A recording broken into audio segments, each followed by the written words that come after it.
Thank you very much, Vidyajaka. Okay, so I'm going to start where Gauravavati finished last night, because I'm going to start with the verses from the Dhammapada that Gauravavati finished with. But this is actually a different translation, so it just brings out something slightly different. So it goes like this. What we are today comes from our thoughts of yesterday, and our present thoughts build our life of tomorrow. Our life is the creation of our mind. If you speak or act with an impure mind, suffering follows you as the wheel of the cart follows the beast that draws the cart. What we are today comes from our thoughts of yesterday, and our present thoughts build our life of tomorrow. Our life is the creation of our mind. If you speak or act with a pure mind, joy follows you as your own shadow. So I particularly wanted to just focus on this thing of our life is the creation of our mind. So what this is pointing to is that through our mind we create the world that we inhabit. The sort of world that we end up in is, to a large extent, created by our mind. And this is what's been got at in this teaching that we have here on the 6 realms. I recently, just before I came here, saw Robert Redford's latest movie, The Old Man and the Gun. Some of you may have seen it. But anyway, it's based on, or said to be based on, the true life of this criminal called Forrest Tucker, who was a repeated bank robber. He just spent his whole life robbing banks and being taken into prison and escaping from prison and then going out and robbing again and going back into prison. In fact, he's said to have escaped about 16 times successfully from prison, which is quite a thing. So it's kind of like his whole world was a world of robbing banks and being in and out of prison. In the movie, you see him when he's got to the age of 70, charming old man who is still robbing banks.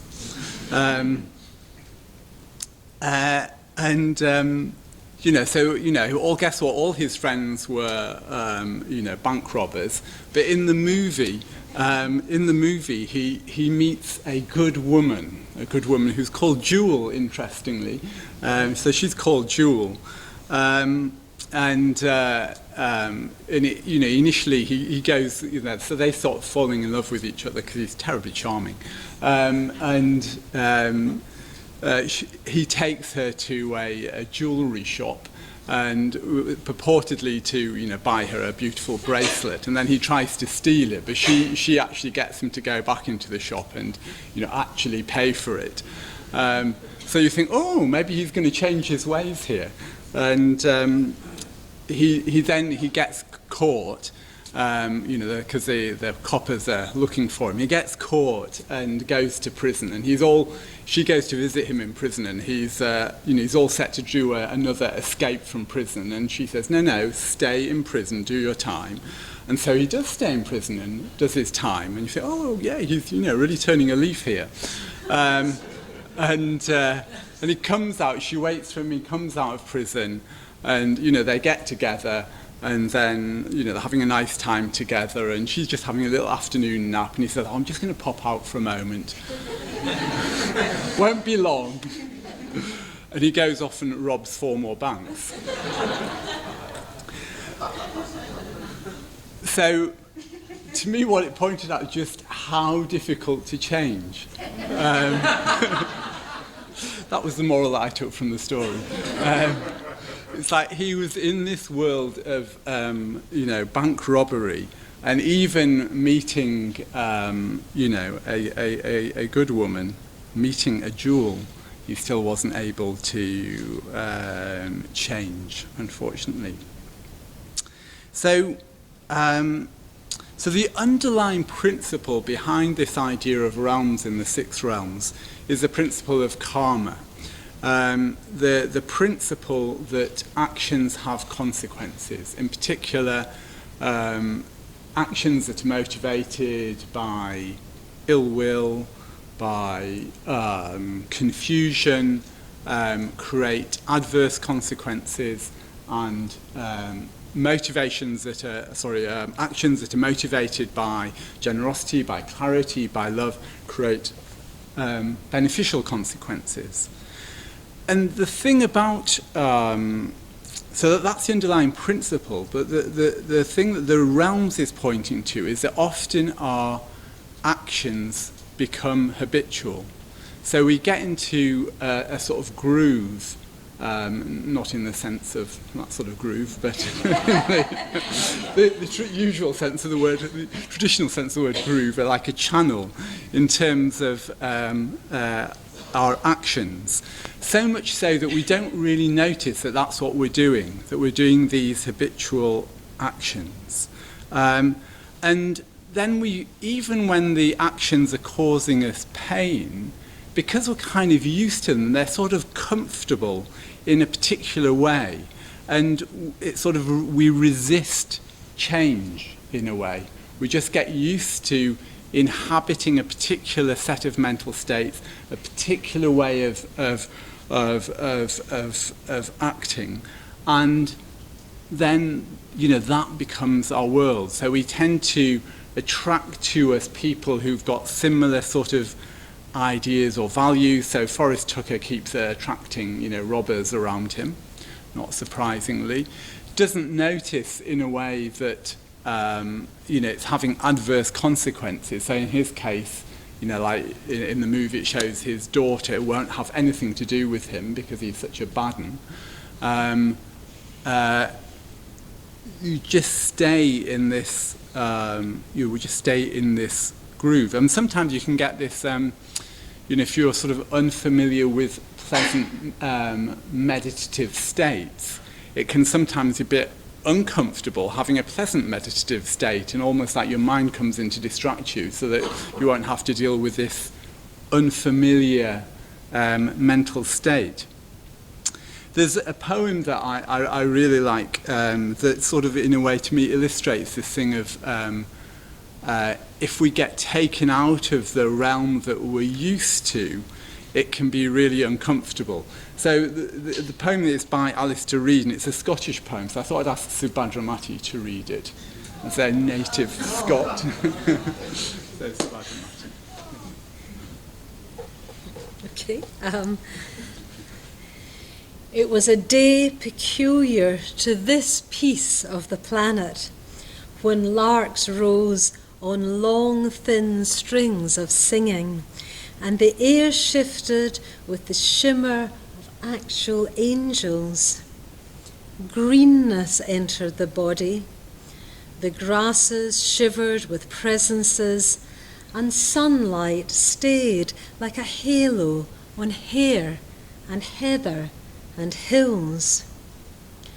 Walking into town, I saw, in a radiant raincoat, the woman from the fish shop. "What a day it is," cried I, like a sunstruck madman. And what did she have to say for it? Her brow grew bleak. Her ancestors raged in their graves as she spoke with their ancient misery. "We'll pay for it. We'll pay for it. We'll pay for it."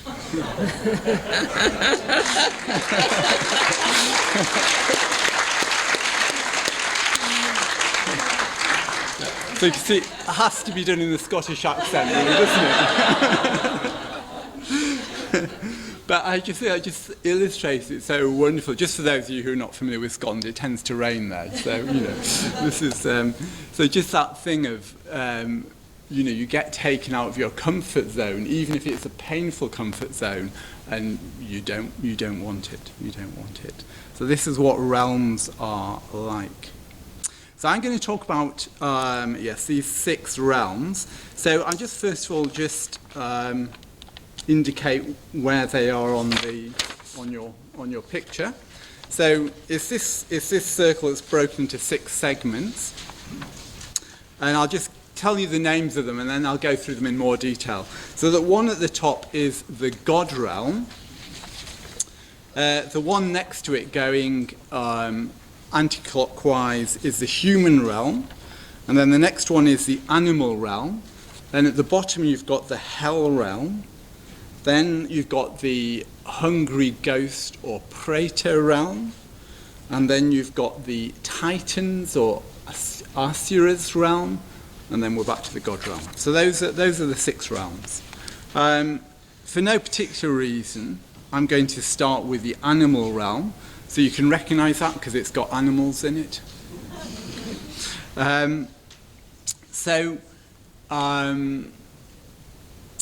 Maybe just before going into it, so there's sort of 2 main ways you can look at it. You can look at these realms. You can look at these as sort of places where you can be reborn in. This is a sort of traditional way of looking at it. But I think much more practically and usefully, you can look at it as the sort of states, realms that we can all inhabit at different times. So the animal realm, what characterises the animal realm is that the chief interest is one of sense pleasure. So it's things like food, like sex, material comforts. So it's sort of getting and spending, that sort of thing, retail therapy. I used to notice when I was at work, like the top topics that, in the tea break were food. What food? Oh, I really like that food. Oh, I really like that food. Have you tried that? That was really good food there. And holidays. We spent our whole, working life thinking about holidays when we wouldn't be at work. And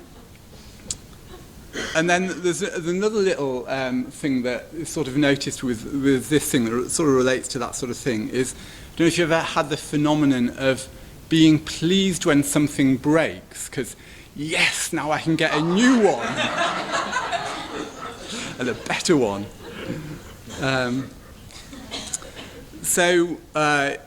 It's sort of said of the animal realm that, when we get what we want, an animal is tame and gentle, but if frustrated, can be dangerous like a wild animal. So I think the thing is that a lot of the time we're able to get what we want. We live in a generally sort of affluent society, and with one click, we can take the one-click option and it gets delivered to us, if not the next day, pretty soon. So I think a lot of the time in the animal realm, if we inhabit that realm, we don't experience that frustration very much because it's generally easy to get what we want. Now, it's not that there's a problem with having sense pleasure, with having enjoying food, enjoying sex, enjoying new bits of kit or whatever it is. But what is problematic is the view that goes with it. In all of these realms, there's a view that goes with it. And the view is that there's no higher reality, that there's nothing in a way that's more important than looking for sense pleasures. It's almost like either like it doesn't occur to you that there could be something higher, or even that there's a kind of a cynical attitude that there is anything higher.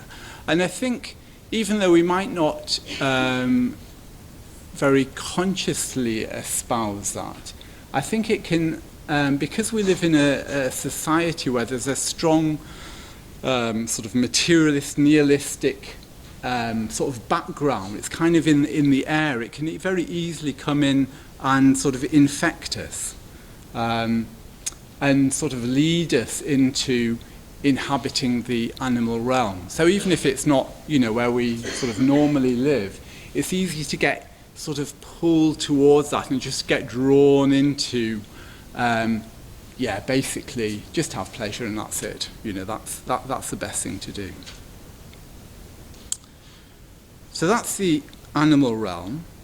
Just to say, I'll describe all the realms, and then I'm going to go back and describe them in terms of what we can do, how we can work with the realm. But I'm just going to describe them first.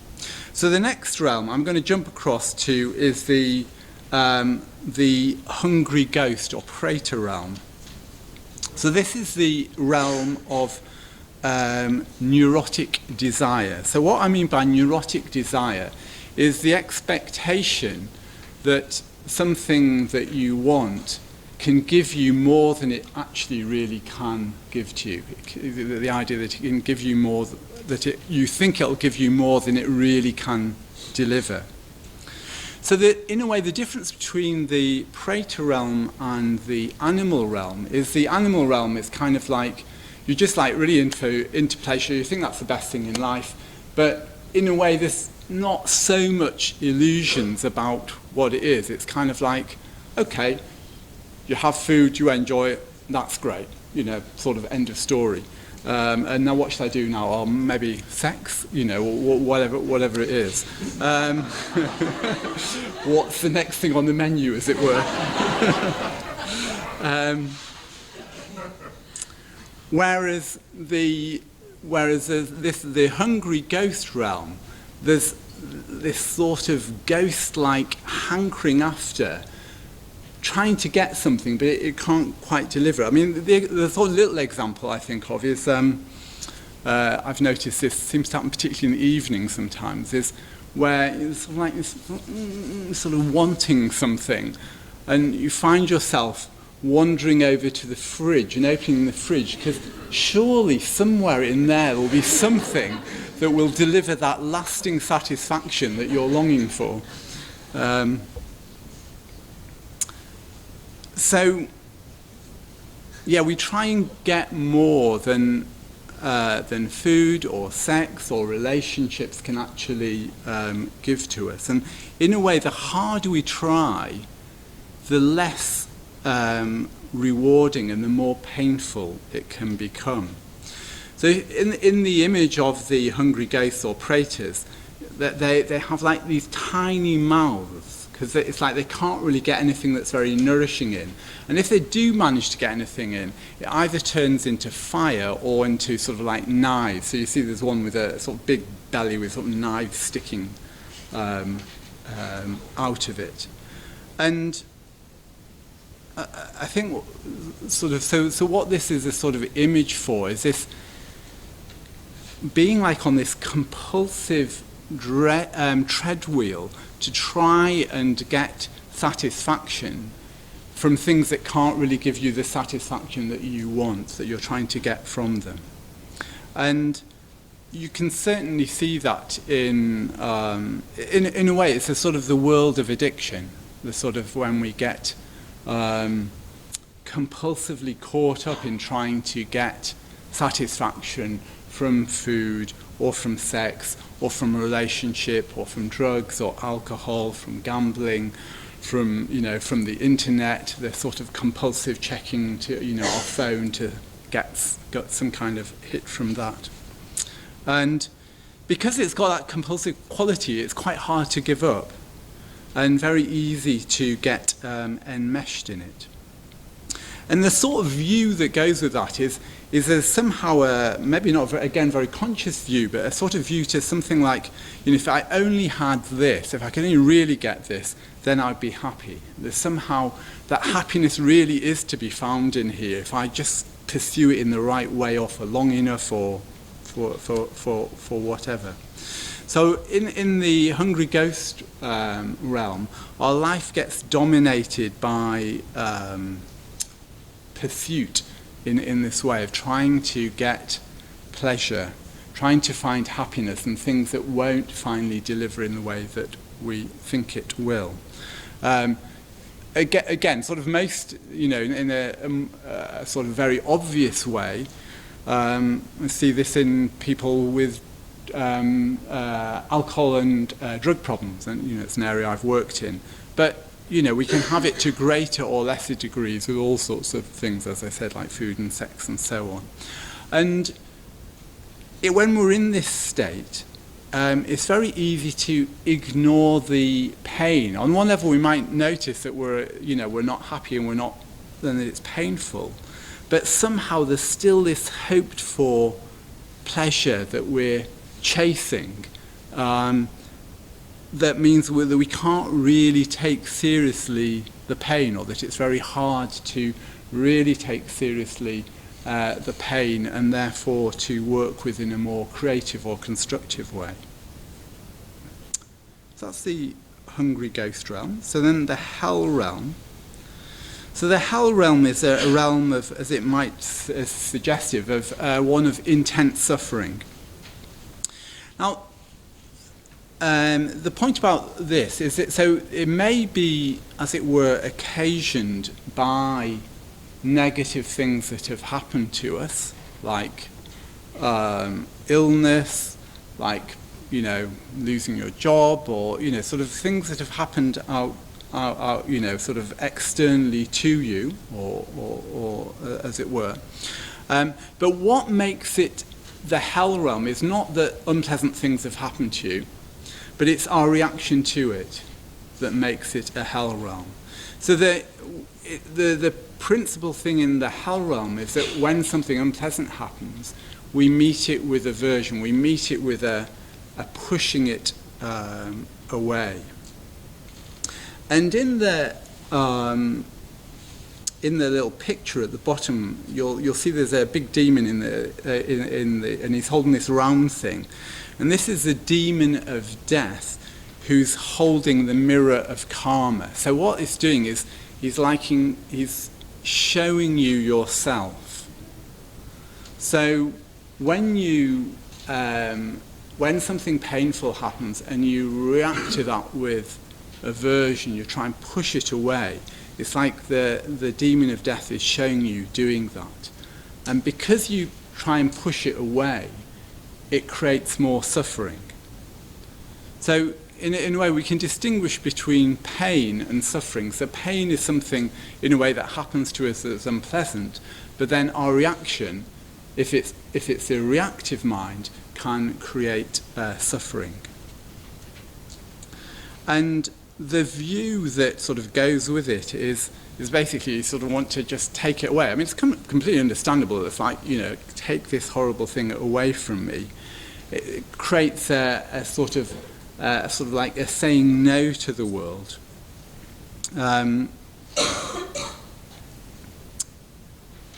But also particularly blame and pity. Blame is one of the real strong causes and sort of really sticky causes of ending up in the Hell Realm. We have again this verse sometime in the last 24 hours, I can't remember when, from the Dhammapada, which goes, "Those who entertain such thoughts as, he abused me, he beat me, he conquered me, he robbed me, will not still their hatred." So it's not the fact that somebody has abused me, beaten me, conquered me, etc., etc. It's entertaining those thoughts. In other words, it's that thing where you get into a sort of a mindset of, and he did that, and he did that, and he did that, and you start sort of listing all the, I don't know if you've ever noticed yourself doing this, reasons to be angry, reasons to be hateful and vengeful, and you start sort of, you know, stacking them up and rehearsing them in your mind. Well, that's the Hell Realm. That's what we do in the Hell Realm. And it's very easy to get stuck in that. Very easy to get stuck in that. And that's sometimes said the Hell Realms, you know, traditionally you're in the Hell Realm for a long time. And I think you're in them for a long time because it is so easy to get stuck in that sort of blaming mental state, a sort of victim mentality, because you've just given away all your authority. If you're in blame, you've lost your authority, so you're stuffed basically, and you just create pain for yourself, probably pain for other people as well, but you know, you really create pain for yourself. Okay, then go to the Titans, the Asuras, sometimes called the jealous gods. So this is characterized by aggression and competition. also by suspicion and jealousy. So there's a lot of energy in the jealous gods, and basically the energy is to try and win. It's like, if we're in that state, it's like we really want to win. It's quite restless quality. Also wanting to be superior, and a sort of real sort of sense of comparing, like, yeah, I'm better than whoever it is that you're comparing with. If you're successful, that can create quite a lot of confidence. But it's a confidence that in a way is quite brittle, because if you lose, then that's, you lose the foundation. You know, if you lose next time, you lose the grounds for your confidence. But if you're habitually successful, then it's easy to not notice that. So it's easy to not notice that problem. So that, typically it's a sort of, it's sometimes talked about in terms of the world of business and politics. Not necessarily that if you're in business you have to be an Asya or a Titan, but it sort of lends itself to that. And I think, going back to the film, I think in a sense that's what Forrest Tucker was. I mean, he was a successful robber. He was very good at robbing. And that's what he was, that's what his life was about. So the view with the jealous gods is it's like win or lose. It's very much seeing the world in terms of I win or I lose, but preferably I win and you lose. And if I win, I'm great, I'm okay, and if I lose, I'm no good, even I'm worthless. And the same sort of attitude towards others, in a way. So they lose, they're no good. And if I lose, then it can stimulate this envy and jealousy, hence the thing of the jealous gods. So that's the Astra's Titans. And then we have the gods at the top. So this is the God realm is a state of being happy, of being relaxed, of being content. It's a sort of realm in which things tend to go well for us, things tend to go smoothly, there are no difficulties, no obstacles. Sort of people who tend to be generally happy seem to fall on their feet, things seem to go well for them. And primarily you can see this as the result of acting skillfully. So acting, kindly, generously. It may not be something that's done, it may be done consciously, but it may not be. It may be, in a sense, just, you've had fortunate conditioning, you had a happy childhood, you had good parents, so you sort of tend naturally to act skillfully. And the thing about this realm is there's not much pain in it, because things go your way. And if there is any pain, you sort of tend not to notice it. And so the view that tends to go with this is just kind of like, well, this is just how things are, So it's kind of a bit of an unconscious expectation that things will just continue like this. That, things are going to go my way, and that's kind of fine. There's, in your picture, there's, I don't know if you can make out, but there's it's what's called a wish-fulfilling tree. So the trunk of the tree is in the Titans realm, but the fruit are up in the God realm. And it's said that the Titans are always fighting the gods for the fruit of the wish-fulfilling tree. So what the wish-fulfilling tree represents in this context is the fruit of it is happiness. So the Titans they try and get happiness by winning, but winning doesn't, it gives you a momentarily blip of, pleasure, but it doesn't lead to anything at all lastingly, give you lasting happiness in any sort of way. Whereas the gods, they are happy because they've acted skillfully. So they're sort of, in a sense, that they have the real. That's why the fruit is in their realm rather than in the God's realm. Sorry, rather than in the Asura's realm. Okay, and then the last realm is the human realm. I think we might hear a bit more about this tomorrow. In some ways a bit harder to talk about, but one way I think you can think about it is comparing it to the other realms. So what's said about the human realm is you have both pleasure and pain. So there's pleasure. So in the human realm, you're able to enjoy, if you like, animal pleasure, but you don't see it as the most important thing in life. So it doesn't dominate you. So you're able to enjoy, like, the wonderful vegan food that we're having on retreat here.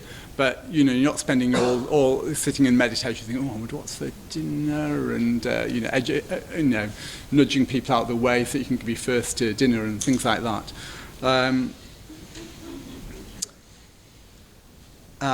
So you're able to enjoy pleasure. You're not trying to get from it more than it can give. So, you enjoy the meal and then you do something else, but, without expecting more from it. So unlike the Praetors. You also accept that there's pain in life as well as pleasure, and you don't respond to it with aversion. You just recognize that, that is part of life, that there is pain in life. And in a way, that also distinguishes it from the God realm, which is sort of, in a sense, pain-free. So you're able to notice that there is pain in life, and you're not caught up in the winning-losing game that the Asuras have. So actually, to really be in the human realm is actually quite an achievement, because it implies that you know yourself very well. So you know about pleasure and pain. You know your how you respond to those things. So you're emotionally positive, and that you have a mature attitude to life. You sort of, as I say, you sort of understand that life does include pleasure and pain. You don't react against it. So it's quite an achievement. So I'm now going to have a look at the next steps. What can you do? So what you've got in each of those realms, again, if you look at your picture, is there's a Buddha figure. So there's a Buddha in each realm, and the Buddha carries a different implement in each realm.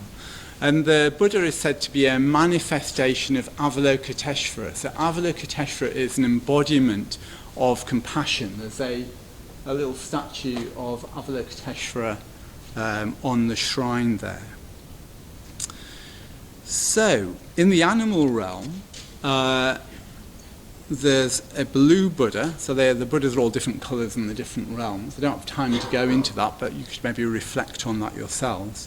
The Buddha in the blue realm has a book, and that represents culture. So, in a sense, what this is pointing to is it sort of the Buddha is sort of saying to the beings in the animal realm that there's more to life than just food, sex, and Amazon.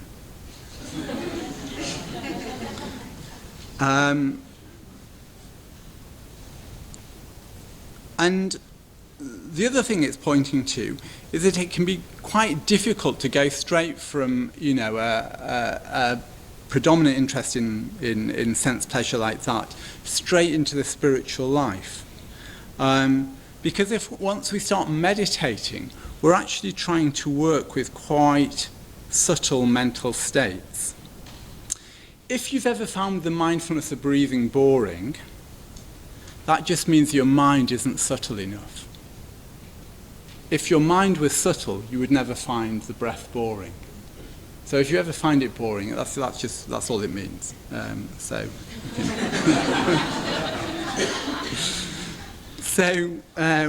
What we need is to find interest beyond material pleasure. We need to find ways of refining, of making our mind more subtle. And one of the big ways of doing that is through culture, is through the arts. It's also sort of finding other sorts of meaning. I was recently on a retreat where we were talking about this whole area and sort of finding meaning in myth. And in my group, a few people were talking about how they really responded to Lord of the Rings. In fact, one of the guys, it was like his, whilst we were all on retreat, he's going to be at home spending one night just watching the whole set. Now, you may have questions about that. But anyway, the point is, it's something about, finding some kind of meaning other than just pure sort of material, pleasure, as it were. At the moment I'm reading Sir Gawain and the Green Knight, which I'm really, really enjoying. This is a translation, it's not the Old English, it's a translation by Simon Armitage. So I just thought, because I'm enjoying reading it, I'll read some out to you. So this is the moment when, you've got King Arthur, Queen Guinevere, all the knights. It's Christmas time. See, that's why it seems so appropriate. It's Christmas time, and they're all just about to eat, and then something happens. So it goes. Another sound, a new sound, suddenly drew near, which might signal the king to sample his supper. For barely had the horns finished blowing their breath, and with starters just spooned to the seated guests, a fearful form appeared, framed in the door. A mountain of a man, immeasurably high, a hulk of a human from head to hips, so long and thick in his loins and his limbs, I should genuinely judge him to be a half giant, or a most massive man, the mightiest of mortals, but handsome too, like any horseman worth his horse. For despite the bulk and brawn of his body, his stomach and waist were slender and sleek. In fact, in all features he was finely formed, it seemed. Amazement seized their minds. No soul had ever seen a knight of such a kind, entirely emerald green. I just really, really enjoy reading this. So, because it's partly, it's this sort of fascinating, sort of engrossing story of, this is the Green Knight that you've just met in that bit, of the story between Gawain and the Green Knight. So you've got this lovely mythical story, which is, speaks to something in me. But it's written so well. I don't know if you noticed that all these alliterations in this particular version, which are just so juicy and pleasurable to read. So the art, just like, in a way, a bit of a one random example, but the arts can be used as we can enjoy the arts in different ways to help make our minds more subtle, more refined, which will then benefit our meditation, but also our meditation can then help us more fully appreciate the arts, like that lovely poem that Subhadramati read. So you get this lovely two-way relationship. And also that's why we try and make the shrines, we've got a very lovely shrine, we try and make the shrines beautiful. So we're trying to create beauty. We want to more and more inhabit a world of beauty. And this can sort of draw us away from an over-obsession on sense pleasure. So then the Praetors, we have a red Buddha who presents food and drink that the hungry ghosts are able to consume. And in a way, what we could see this as meaning is objectivity. So in other words, it's like starting to be able to see what something can deliver and what it can't deliver. So when we've got that, late at night, or it doesn't necessarily happen late at night, but that sort of like, sort of want something. That's just maybe it's not like that for you, but anyway, that's my version. we can ask ourselves, what do I really need like right now? What do I really want? What do I really want? What do I really need? And if we can give ourselves that, we can give it. But if we can't, because often it's something that we can't directly respond to, then it's knowing that and being able to sit with that and feel that. Feel that it can often be experienced as a sort of a lack or a sort of a hole or sometimes even a sort of emptiness. And so working with this realm is very much about being willing and able to turn towards that uncomfortable feeling of I can't quite satisfy myself, and just staying with it in a kind way. Okay, Hal Realm. There's probably more there is more I could say about that, but we don't have lots of time. So the Howl Realm, we have a smoke-coloured Buddha who offers amrita, or nectar, or ambrosia. So you could see this more simply as just offering some respite from the suffering. But in a way more profoundly, what it's pointing to is amrita it's a synonym for enlightenment itself. So it's kind of like when you're in the Hell Realm, it's kind of like nothing's worked out. You know, you've tried your best, but things just don't work out. You know, the world doesn't work, you know. You haven't been able to get the job, the relationship, or you haven't been able to get it to work. All worldly hopes kind of failed. So in a way, the only thing one can do then is really to try and gain enlightenment.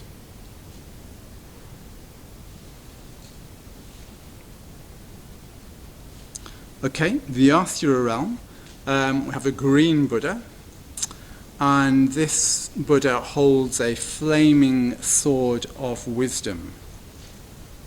So in a way, the way you could see that is it's almost like the Buddha is sort of meeting the energy of the Asuras. They're saying the Asura realms, it's a lot of energy in there. It's like meeting that energy. The Asuras are quite, in a sense, warlike. So it's meeting that with another weapon, but in this case, a sword of wisdom. And what the sword of wisdom does is it slices through confusion. So in this context, it's the sword of wisdom helps you to see that getting caught up in the win-lose thing just doesn't work. So again, little quote from the Dhammapada again, words of the Buddha. Victory begets hatred, for the defeated one experiences suffering. The tranquil one, so that's the Buddha, the tranquil one experiences happiness, giving up both victory and defeat. So that's the important thing, is the Buddha gives up both victory and defeat. He sees them, understands them as being illusory. They don't really lead to happiness.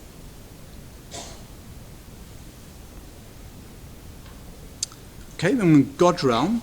So in the God realm we have a white Buddha who's playing a lute. So he's playing the lute, and the melody that the Buddha is playing is the melody of impermanence. So the thing about the God realm is it's very easy to, like, things are going your own way, you're quite happy, it's very easy to be complacent. So what the gods need to remember is that it won't always be like this. It's that thing of it's actually interesting. I see this again and again, that people tend to come to the Buddhist center when they're suffering. And then they start practicing, things get better in their life, and they disappear. And then you don't see them again until they're suffering again.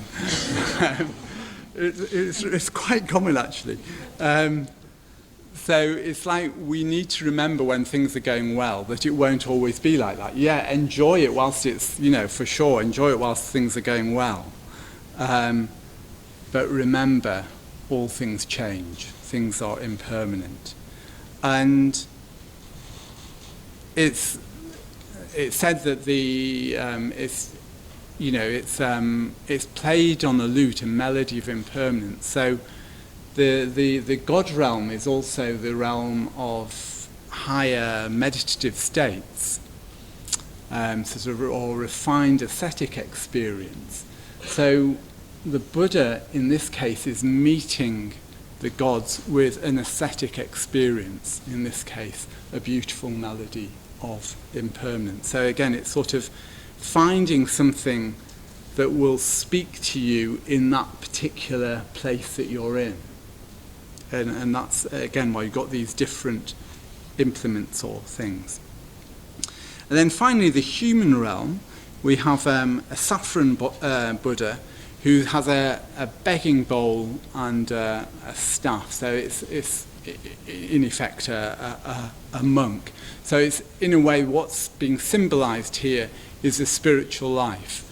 So it's like if you've managed to really inhabit the human realm, if you've managed to be emotionally positive, to really have some, integrated in the sense of really knowing yourself, having some sort of human maturity, the next thing to do is to practice a spiritual life wholeheartedly. Really give yourself that, because you're in a really good position. That's of all the realms, that's the best one to, if you like, if you're going to say, where shall I start from the human realm. We don't always have that choice, but if you've got a choice, start from the human realm, because that's the best place to practice the spiritual life from.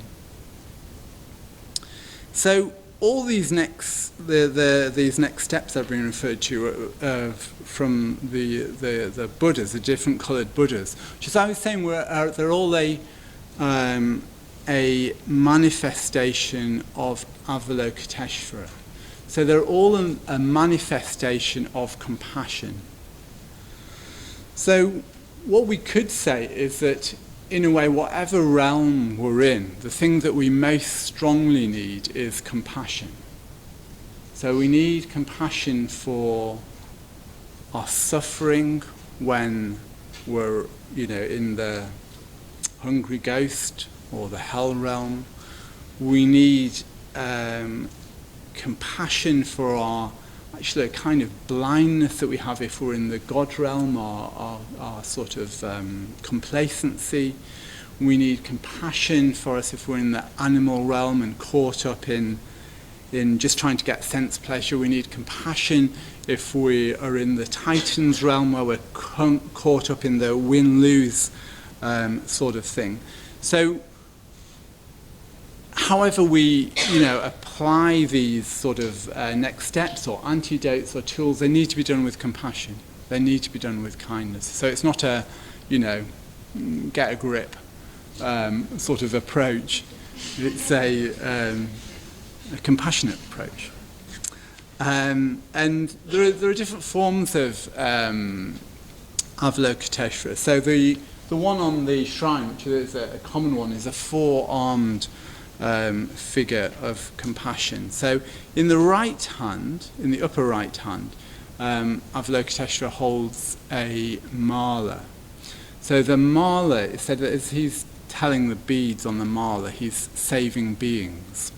So this is, in a way, an expression of the active side of compassion. It's a sort of going towards, a reaching out, really sort of touching the pain and suffering that is there in the realms. Interestingly, Avalokiteshvara also has a blue throat, which is said to be from swallowing the poisons of the world. There's a story about stirring up the ocean, and all these poisons eventually show up, and Avalokiteshvara is the only one who can deal with them.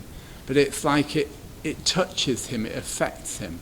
So he ends up with a blue throat. He's otherwise white. So it's like a sort of willingness to go out, to reach out to suffering and be touched by it. It's not a, hands-off sort of thing. It's a very much being there, being with the suffering and being willing to reach out to it. And then in the upper left hand, there's a lotus. So this is the more receptive side. So you've got this active side with the mala, and then the receptive side of the lotus, a sort of allowing spiritual development to occur. And then in his central arms, you've got the wish-fulfilling jewel, the Chintamani, what this particularly symbolises is the heartfelt desire for all beings to find release, to find liberation, to gain enlightenment. And that's really what Avalokiteshvara is about.